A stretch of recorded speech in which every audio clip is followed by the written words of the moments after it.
rassuré. Alors, on va lire effectivement dans Matthieu chapitre 14, à partir du verset 13.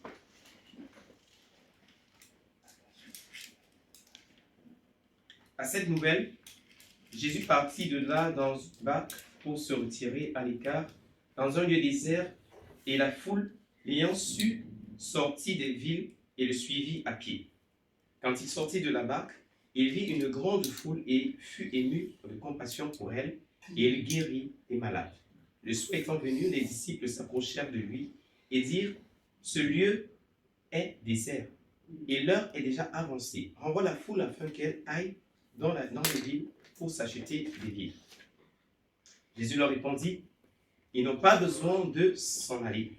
Donnez-leur vous-même à manger. » Mais ils lui dirent, « Nous n'avons ici que 5 pains et 2 poissons. » Et il dit, « Approchez-les-moi. » Il fit asseoir la foule sur l'herbe, prit les pains et les 2 poissons, et levant les yeux vers le ciel, il rendit grâce, puis il rompit les pains et les donna aux disciples, qui les distribuèrent à la foule.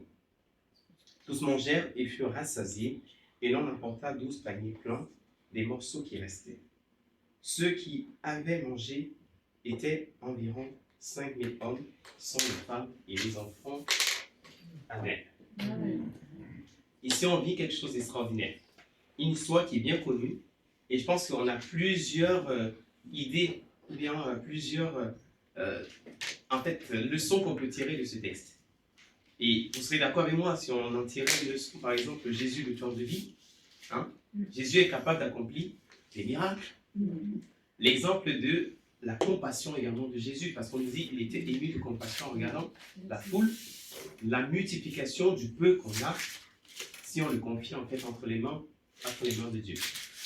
Et ce matin, on va aller un peu plus loin dans ce message, et on va voir quelque chose d'encore plus précis. Et c'est quoi ce matin j'ai choisi comme thème? Comment vivre la dimension du dépassement. Il va arriver. Dieu nous amène en tout cas à pouvoir rentrer dans cette dimension du dépassement. Et on a pu le voir déjà avec le fait que, en fait, concrètement dans le texte, en fait, c'est qu'ils avaient faim. Et Jésus a répondu à ce besoin-là, mais il allait au-delà, en fait, du besoin qui était présent. Comment vivre la dimension du dépassement? On va voir 2 points principaux. Le premier, c'est accepter de payer le prix. On doit accepter de payer le prix. Plusieurs raisons, en fait, poussent Jésus et ses disciples à se retirer dans un lieu désert. Vous vous rappelez, à l'introduction du texte, on dit, à cette nouvelle-là, Jésus partit de là dans une barque pour se retirer à l'écart. À quelle nouvelle? En fait, ce qui se passe à ce moment, c'est qu'on vient d'annoncer à Jésus que Jean-Baptiste est mort. Et il est mort dans une situation atroce parce qu'il a été décapité. Et les disciples de Jésus étaient présents, en fait, les disciples étaient présents et ce sont eux qui sont allés enterrer son corps. Et ils viennent rendre, en fait, cette information à Jésus. Vous imaginez bien qu'il est dans une situation de deuil. Jean-Baptiste était son enfant. Et le voilà décédé encore dans une situation tragique, en fait.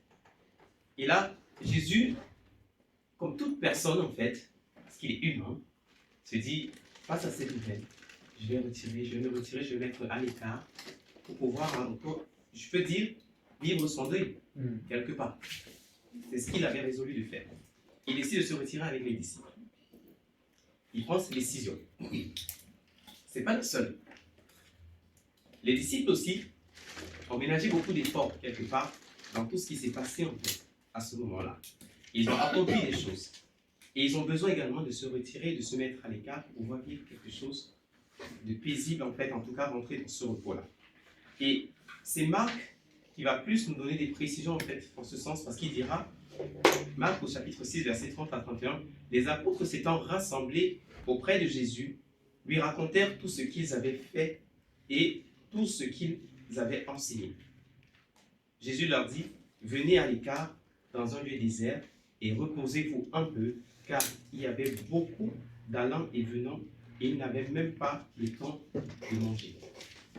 Donc il est dans une situation où lui, il a besoin en tout cas de se retirer, mais il amène aussi ses disciples parce qu'eux également ont besoin de repos face à tout ce qu'ils ont pu réaliser. En plus, on nous dit qu'il y avait beaucoup de passants, ils n'avaient même pas le temps de se poser pour pouvoir manger. Donc il y a plusieurs raisons en tout cas. Cette occasion ne sera finalement pas donnée parce que on dit dès que la foule en fait entend qu'ils sont en train de se déporter à un autre endroit, ils vont accourir de tous les villages pour aller se rassembler là-bas. Parce qu'ils avaient des besoins. Et quand on va plus loin dans le texte, on dit voilà, Jésus va guérir des personnes, et il va prêcher encore la parole, et même encore le miracle qui va arriver plus tard où ils vont être nourris matériellement, physiquement, voilà, après être nourris et spirituellement. Et on dit qu'ils allaient où? Dans un endroit désert. Et là, une chose que je pensais à Oasis, en fait, les amis, même dans le désert, Jésus est capable d'attirer le cœur. Il est capable d'implanter des oasis dans des lieux déserts. Et le désert, c'est simplement quoi? Un endroit où il y a des personnes qui n'ont pas finalement fait ce pas avec Dieu. Et Jésus veut les chercher où ils sont. On doit toujours rester prêt, en tout cas pour la mission. Parce que finalement, ils avaient un objectif, c'était d'aller se reposer. Ils n'ont pas cette occasion, ils auraient pu dire, mais non, la boutique, elle est fermée. Hein? Il est plus de 20h, donc nous, on n'est plus disponible.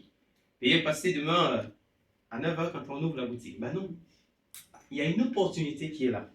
Et ils décident de saisir l'opportunité et d'annoncer davantage la bonne nouvelle pour donner ce que ce peuple désire. Tout à coup, Jésus est saisi d'une émotion profonde pour cette foule, la compassion, qui le pousse à agir et entraîner également ses disciples à le faire. Les disciples voient leur passé. Ils disent, mais Jésus, il est temps de renvoyer la foule. Déjà qu'on n'avait même pas prévu se voir. En plus de ça, il reste, il ne voit pas le temps passer. Il faut renvoyer la foule parce qu'il faut qu'ils aillent se trouver à manger. Et si on rentre bien dans le texte là, vous êtes sûr que les disciples là, s'inquiétaient véritablement du peuple qui avait faim? J'ai un doute. Parce que Marc nous dit, quand on a lu tout à l'heure au verset 31, il dit, venez à l'écart dans un lieu désert et reposez-vous un peu, car il y avait beaucoup d'allants et venants, et ils n'avaient même pas le temps de manger. En fait, eux-mêmes, ils avaient faim. Et il dit, mais Jésus, le temps ne fait que passer là. Nous, le ventre là, ne fait que creuser, et toi, tu fais que parler. Mais à un moment donné, là, il faut renvoyer un peu la foule, quelque part, parce que nous, on doit manger. En plus, ils avaient leur doti-bag là. 5 pains et 2 poissons qu'ils allaient partager à 12, à 13. En tout cas, je ne sais pas si ça allait suffire, mais ils avaient leur doti-bag là, qu'ils allaient partager. Donc, Jésus envoie la foule qu'ils aillent en fait s'acheter à manger. Et dans les autres évangiles, en fait, ils vont dire, mais Jésus va dire, mais donnez-leur vous-même. En fait, là, dans le texte, on nous dit, donnez-leur vous-même à manger. À un moment donné, il va dire, mais nous n'avons que 5 pains et 2 poissons. Est-ce que tu veux qu'on aille acheter à manger et qu'on ramène en fait pour tout le monde? Donc les disciples, ils avaient faim. Ils pensent d'avoir eux là. Ils disent, Seigneur, bon, on ne peut pas dire directement au maître que tu vois, on a faim. Tu sais bien que quand on partait de là, c'était pour manger, se reposer et tout. Mais ils ont dit, bon, on va contourner un peu les choses. Mais Jésus, regarde, foule, ils ont aussi faim, donc fais quelque chose. Et Jésus va répondre quoi? Donnez-leur vous-même à manger. Je vous fais donc remarquer que tous ils sont dans un lieu désert, comme on nous l'a dit. Donc il n'y a rien comme le faire remarquer les disciples autour d'eux. C'est désert. Il n'y a rien du tout. Donc. Et Jésus leur dit, mais qu'est-ce que vous avez? Il dit, mais on a 5 pains et 2 poissons là. Donc, si on réfléchit bien, donc, déjà chacun ne ramène pas la moitié d'un pain. Le poisson, on en a des autres, je ne sais plus. Peut-être on allait émietter pour faire un peu des sardines et tout, et mettre, vous savez quoi, un petit truc émietté là, on allait mettre dans le pain et chacun allait prendre quelque chose. Et dit en fait, on n'a pas grand-chose quelque part. Et toi, tu nous dis de les donner à manger. Alors que le peu qu'on a ne nous suffira même pas à nous 13. Mais il dit, donnez-leur pour même à manger. Et on voit que Jésus, quand il pose la question, c'est parce qu'il sait d'autres choses. Il savait qu'ils avaient ce peu-là. Il le savait. Il dit, mais ce peu-là, est-ce que vous allez le sacrifier? Est-ce que vous allez le consacrer, en fait, pour le peu? Est-ce que le peu que je t'ai donné, si je te demande aujourd'hui de le prendre et de le donner à quelqu'un d'autre, tu es capable de dire, Seigneur, j'obéis et je le fais. Et les disciples auraient pu dire, mais comment Jésus? C'est tout ce qu'on a, c'est le peu qu'on a. Mais toi-même réfléchis. Déjà qu'après, ça ne nous suffit pas. Là, tu veux le partager encore avec 5000 et des bananes. Ah non, c'est pas possible. La théorie a tendance à dire en fait que les hommes dépassaient toujours, les femmes dépassent toujours les hommes. Donc, si on regarde bien le ratio, peut-être que c'était même 15 000, hein, je sais pas. Mais bon, je ne sais pas trop. Mais se dit 5 ans pour 15 000 personnes, waouh. Il va falloir faire des miettes, hein, vous savez. Et parfois on fait semblant en fait de ne pas être en mesure de combler en fait les besoins qui se trouvent autour de nous parce qu'on se dit on n'a pas assez. Et les disciples, quand ils sont arrivés dans le temple, que ce temps disait mais donnez-moi une pièce. Ils disent on n'a pas, mais ce qu'on a, on te le donne. Lève-toi et marche. On a toujours quelque chose en fait. Donc l'excuse qu'on n'a rien, on a le peu et tout ça, bah non. Et Jésus le voit également dans la poche des disciples. Vous avez quelque chose dans votre panier, alors sortez-le. C'était leur repas. Et il allait le prendre pour nourrir toute une foule. Jésus donne de vivre, leur donne de vivre en fait le débordement parce qu'ils l'ont rejoint finalement dans la compassion dans laquelle il était. Il était ému de compassion. Il dit c'est Jésus qui était ému de compassion. Il a fallu que le peuple, en fait, que les disciples également rentrent en fait dans cette compassion, rejoignent Jésus en fait dans cet état-là, pour dire ok, on est capable de se priver de nos 5 pains et de nos 2 poissons pour le donner au peuple. On est capable de le faire et on va le faire. Il y a un prix à payer pour vivre ce miracle-là. Il y a un prix à payer. Et le prix n'est pas tel qu'on peut l'imaginer dans le monde, non. Mais c'est également cette volonté-là de dire, oui Seigneur, je veux servir. Oui Seigneur, je veux m'engager. Oui Seigneur, je veux aller dans ce que tu me donnes de faire. Accepter de donner le peu qu'on a. Accepter de se donner à Christ, premièrement. Et c'est où je vais m'arrêter en fait en disant, finalement quand on arrive à Christ, c'est pas une partie en fait de nous qui doit aller en Christ. C'est tout notre être en fait. Et c'est pourquoi les disciples, ils ont tout donné. Ils n'ont pas dit, on a 5 pains, donc du coup les gars, ils disent, donnons 4. On en garde 1 avec nous. Mais il faut se donner entièrement. Se donner à Christ, c'est pas dire, bon, comme j'ai ma bouche, peut-être qu'il parle un peu trop, bon, c'est celle-là que je vais donner à Dieu parce que il faut m'en débarrasser. Vous voyez? Ou j'ai mes mains et tout, ça touche tout, quand ça voit un truc, en fait quand je vois un truc là, ça disparaît, mais c'est pas de ma faute en fait, hein, mais c'est que, voilà. Et c'est dit, mais ça je vais donner à Dieu. Ou telle partie de mon corps, j'aime pas trop, donc là, je le donne. Non, c'est à tout entier qu'on peut se donner à Christ.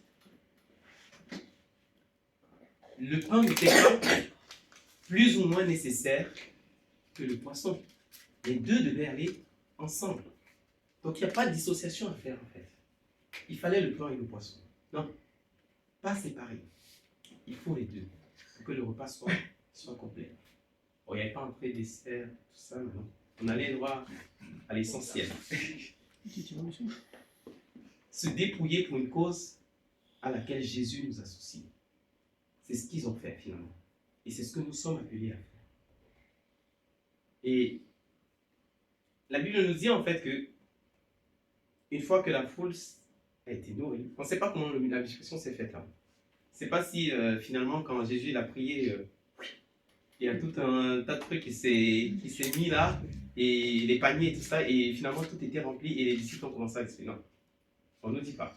On ne sait pas si c'est quand les disciples distribuaient plutôt, que quand ils prenaient dans le panier en fait, il y en avait toujours. Vous voyez, mais de toute façon ce qu'on sait, c'est qu'il y en a eu assez pour tout le monde qui était là. Et les disciples, finalement, qui étaient là et qui avaient faim, qui disaient à Jésus, mais renvoie la foule pour que nous, derrière, on reste manger. C'est finalement eux que Jésus appelle pour aller servir le peuple. Il dit, je vous donne, vous allez leur donner quelque part. Et en fait, on n'a même pas encore mangé. Non, c'est pas grave. Mais en fait, c'est presque se démunir. Ouais. Totalement, il y a cette action-là, qui est présente, et qui est entière quelque part. Qui est entière. Ce sont des couilles. Mais là, du coup, quand on arrive à la fin du test, on se dit, mais attends, est-ce que Jésus se serait trompé dans les mesures? On nous dit quoi? Il y a eu des restes. Combien de paniers? Et combien? Ils sont combien de disciples? 12 paniers. Je suis allé les chercher. 12 paniers sont restés. 12 disciples. Pour chacun d'eux. Bon, moi, il faut que tu mettes bien, sinon tu ne rentres pas là. Quelque part. 12 paniers sont restés pour chacun d'eux. Eux qui avaient faim. Qui finalement disaient, mais Jésus, on veut manger. On a 5 pains. On a 2 poissons. Est-ce que ça allait suffire pour tout le monde? Ça n'allait pas suffire, les amis. Les 12 paniers, les 5 pains n'allaient pas suffire pour les 12 personnes. Et Jésus les a embarqués en fait dans cette action-là. Il a dit, mais ne croyez pas que moi je vous ai oublié. Non. Mais je vais vous donner également, afin que vous ayez suffisamment ce dont vous avez besoin. Parce qu'ils ont accepté de payer le prix. Ils ont accepté de rejoindre Jésus dans la compassion qui était la sienne en fait. Il a dit, voilà votre part. 12 paniers pour 12 disciples. Jésus ne s'est pas trompé dans la mesure. Dieu ne se trompe pas dans la mesure. Il sait toutes choses. Et on arrive à cette question. Ok, 12 paniers. Mais qu'est-ce qu'ils ont fait de ces 12 paniers? Que sont devenus ces 12 paniers? On peut se poser la question. Parce qu'on ne dit pas la suite en fait. Mais on peut se poser la question, essayer d'imaginer et se dire, qu'est-ce qu'ils en ont? Qu'est-ce qu'ils en ont? Et je me dis, chacun, en recevant son panier, devait faire un choix. Et c'est mon deuxième point. On doit faire des choix. On a des choix à faire pour pouvoir rentrer dans cette dimension du dépassement. Le premier point qu'on a vu, c'était quoi? Pour payer le prix. Deuxième point, il faut faire des choix. Jésus n'a pas fait un miracle pour faire un miracle. Non. Ni pour impressionner les gens qui étaient là. Non. Il y a toujours une suite à cela. Que va devenir les 12 paniers? Il n'y a pas de hasard en fait dans tout cela. Et Jésus déjà, voilà, les 12 disciples, ce n'est pas les miettes qui restaient. Non. C'est des morceaux qui étaient là. Donc, les morceaux de pain constitués. Il leur donne à chacun son panier, en gros. Pas de jaloux. Donc, chacun a reçu la même portion. Éphésiens 4, verset 7 dit, mais à chacun de nous, la grâce a été donnée selon la mesure du don de Christ. On ne pourra pas dire en fait que, mais Jésus, c'est normal que lui, il te serve plus. Tu lui as donné plus qu'à moi. Ou c'est normal en fait que lui se consacre plus et qu'il va faire ça. Ou qu'il donne plus ou qu'il fait ça. Mais tu lui as donné déjà plus qu'à moi. Ah non. Chacun avait son panier. 12 paniers pleins.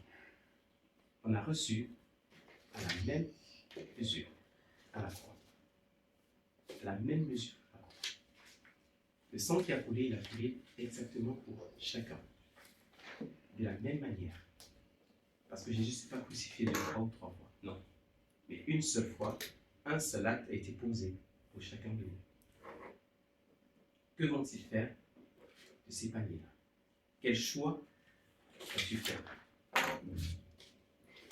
Alors, je me dis, non, pour moi, se dit, bah, je vais garder ça dans un coin. C'est une première solution. Je le garde dans un coin. Coup sûr. Et il peut effectivement nous arriver de prendre en fait ce qu'on a reçu et de ne pas l'utiliser et simplement le garder avec soi. Et la Bible nous dit quoi? À chaque jour suffit sa peine. Même la manne, quand ils la recevaient. Ils disaient non, vous prenez simplement ce dont vous avez besoin. Et ceux qui ont essayé en fait de prendre plus, bah, ça pourrissait. Ils ne pouvaient pas l'utiliser parce que à chaque jour suffisait sa peine. Donc, le garder, je ne sais pas si c'est la meilleure solution. Dans Luc 12, verset 16 avant, on a l'histoire de ce monsieur qui, après avoir travaillé, a fait de grandes récoltes. Et il dit, mais qu'est-ce que je vais faire de toute cette récolte-là?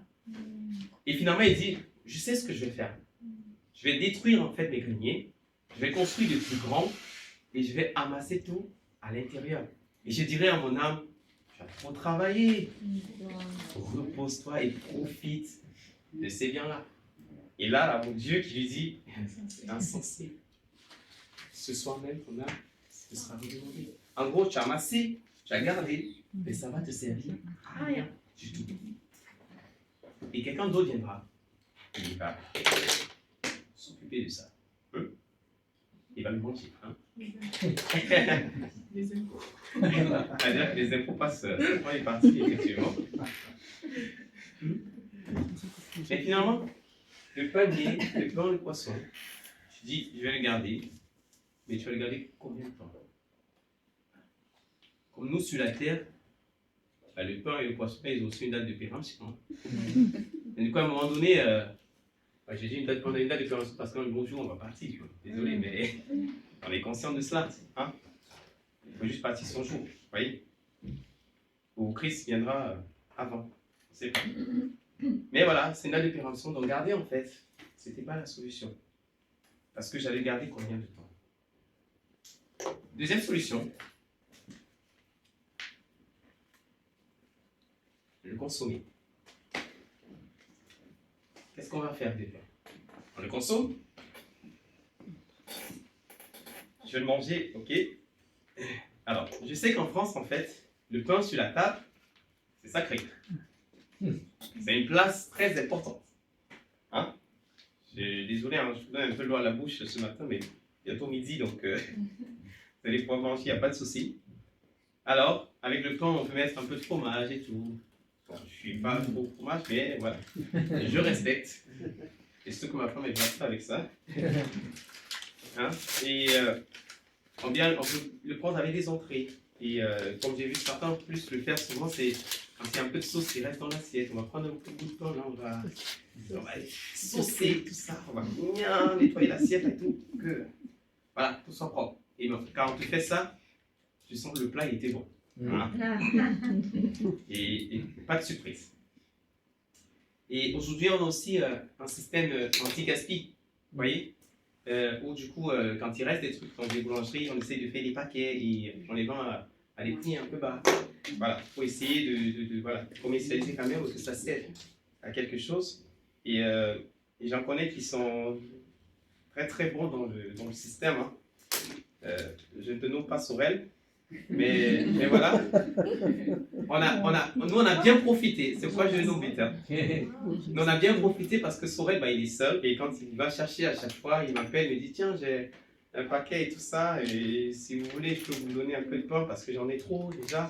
Ok, donc nous on bénéficie en tout cas souvent de ça.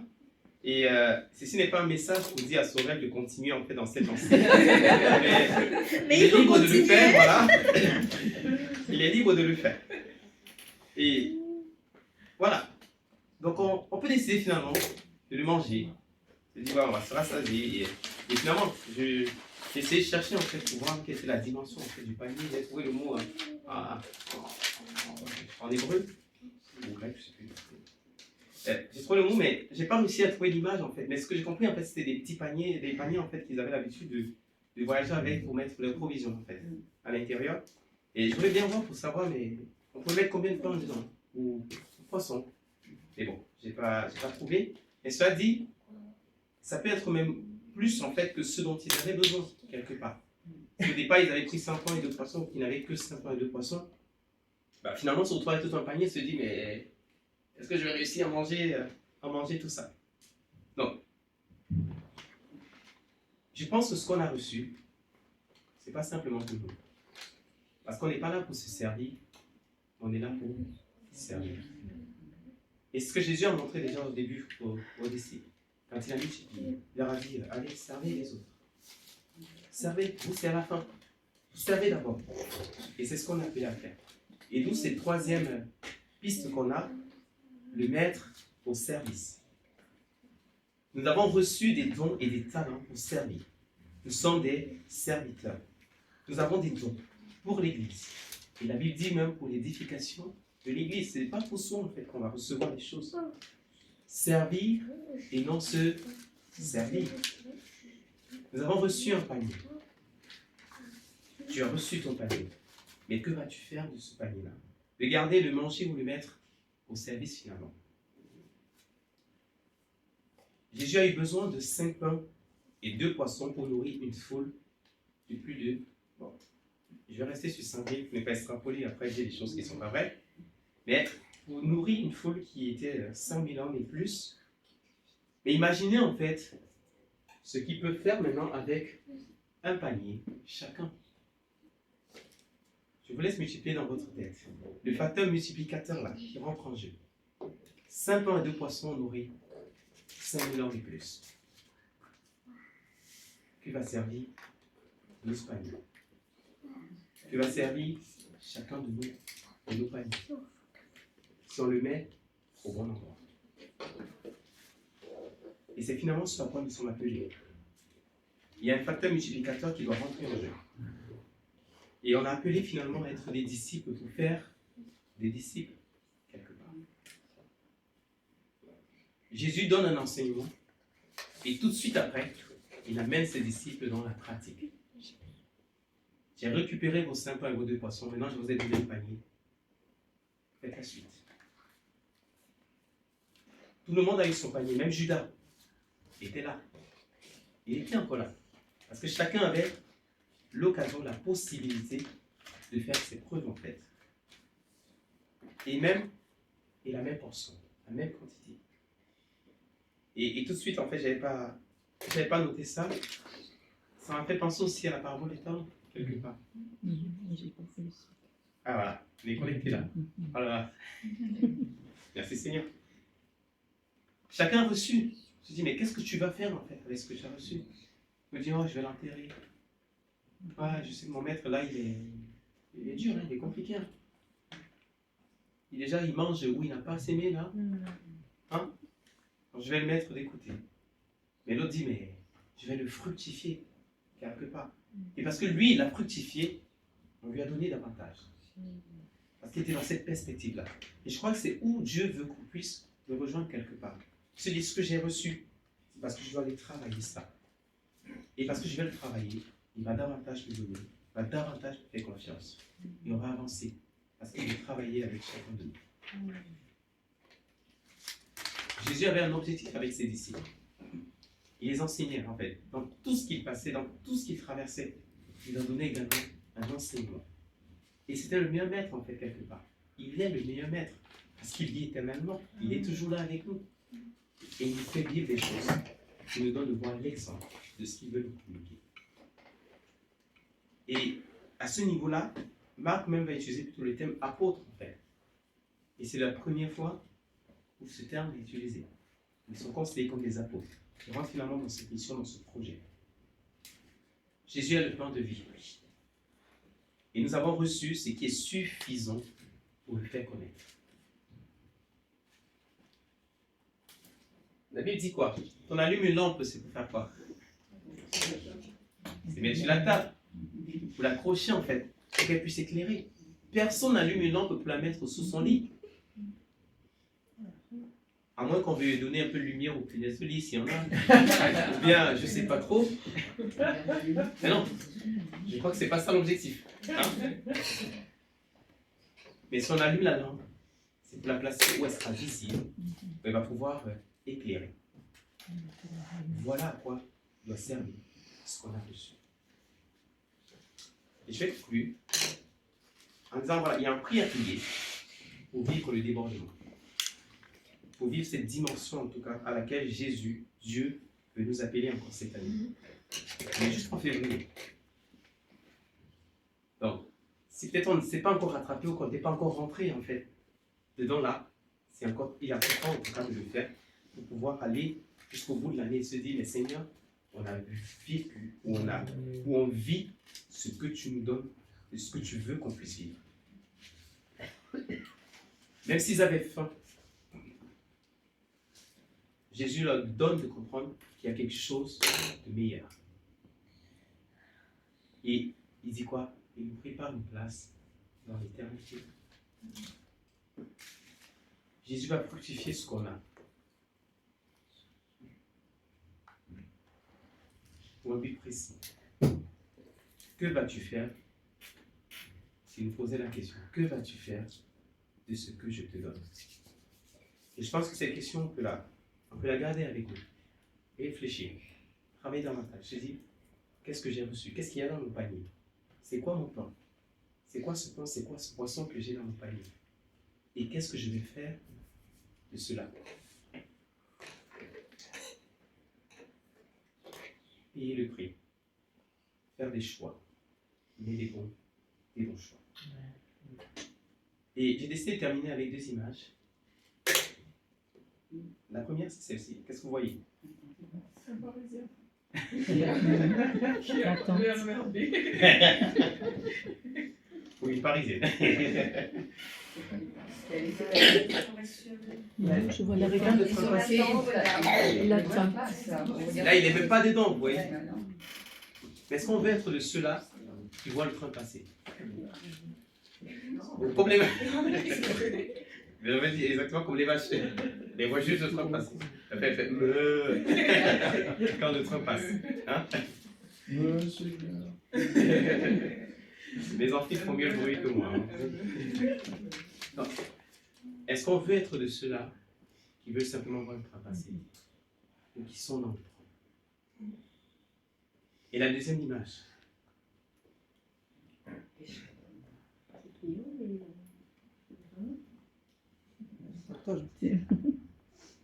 Là, les poissons n'étaient pas encore là avec les disciples. Il fallait encore les pêcher. Ah. Est-ce qu'on veut vivre ça? Où Jésus est à nos côtés. Et on est dans l'action. Parce qu'on est en train d'aller pêcher, d'aller chercher, pour ramener en fait dans la demeure éternelle.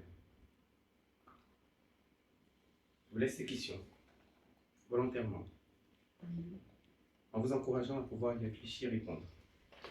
Peut-être même quand on parlait déjà, il y avait déjà des réponses et tout qui venaient. Et vous voulez noter leur avis. Et je vais vous laisser avec ça. Et on va prier avant de prendre un chant que j'ai bien voulu. Son programme. Merci. Seigneur, merci pour ta grâce, merci Père pour cette parole. Que tu nous donnes encore d'entendre ce matin. Tu nous interpelles encore, Seigneur Dieu, à travers de cette histoire des disciples, la multiplication, Seigneur, que nous avons lu et relu. Et je pense que ce matin encore, tu veux nous donner d'aller en profondeur, Seigneur, de pouvoir saisir, de comprendre toute la dimension, Père, qui est contenue dans ce message, dans ce texte en fait, et qui va nous donner, Père éternel, de vivre quelque chose de surnaturel qui nous dépasse, Père. Parce que tu nous associes à ton projet.